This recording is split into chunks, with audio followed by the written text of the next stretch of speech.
The man accused of being the Long Island serial killer, Rex Heuermann, charged with two more murders. This time, Jessica Taylor, whose partial remains were found near Gilgo Beach in 2011 and earlier in Monroeville in 2003.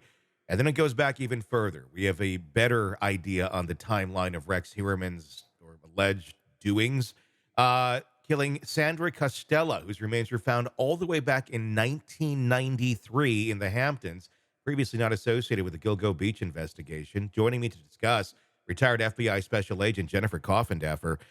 Two new bodies. I don't think anyone's surprised that the body count keeps going up, but we are seeing an expansion now, not only of the geographic area where he allegedly had been doing his things, but also the timeline as well. What's your reaction to all that?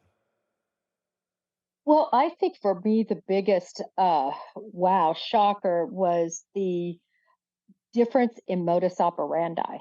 Hmm. You had somebody literally decapitated and their arms and legs cut off at the joints, Hmm. and so you always question when someone does this is it's always for one of two reasons. It's either because they enjoy that and so they do that, or they are trying to hide the crime.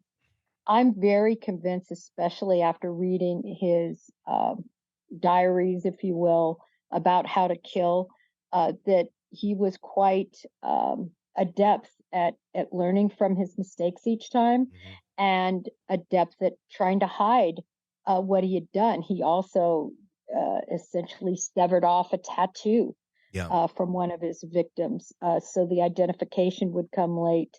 Uh, I mean, he was able to get away with all these murder, Tony, for decades, and that was because he was good at it.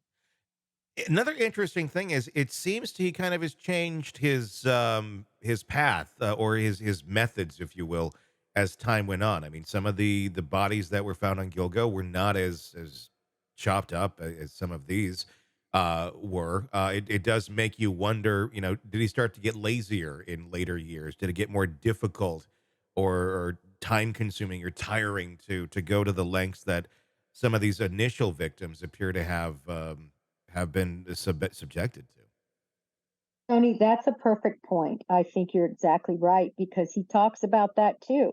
He talks about how it's tiring, and he needs to make sure he's rested, and he needs to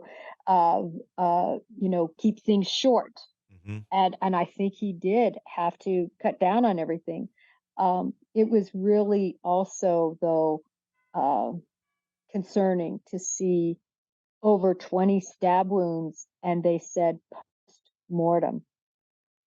So I Yeah. think that gives a real insight into the fact that he very much enjoyed this, and even down into the private area Mhm. of her. So I think it really goes into the deep passion of hate Mhm. and sexual gratification that he got from mutilation.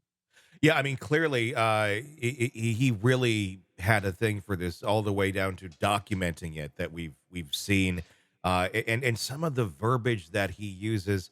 You know who it reminds me of? Dennis Rader quite a bit. The notes that he was taking, the way that speaks, get sleep before the hunt, have a story set, things to remember. Um, Playtime being a term that's used, the body prep checklist. I mean, this is just the work of an evil human being that sees these victims as nothing more than objects. Yeah, objects for his sexual and perverted gratification, and I would add, Tony, that I 100% confirm with you, or believe exactly what you said. This is Dennis Rader. This is BTK. This is exactly what Kerry Ross and his daughter has had to deal with and describe, and certainly also the interconnection with him studying, if you will, people who study serial killers Yeah. and what they had to say about other killers.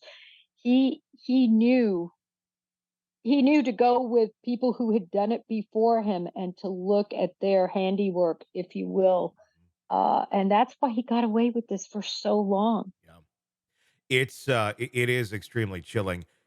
Hey, thanks for checking out the video. Be sure to follow us wherever you download podcasts, and especially Apple Podcasts, where you can get advanced episode and premium content on our premium channel right there. Also, be sure to follow us on social media so you don't miss any breaking updates on the stories that matter to you most. We're on TikTok, X, Instagram, Facebook. Just search Hidden Killers Podcast with Tony Brueski, and you'll find us right there. Again, thanks for watching.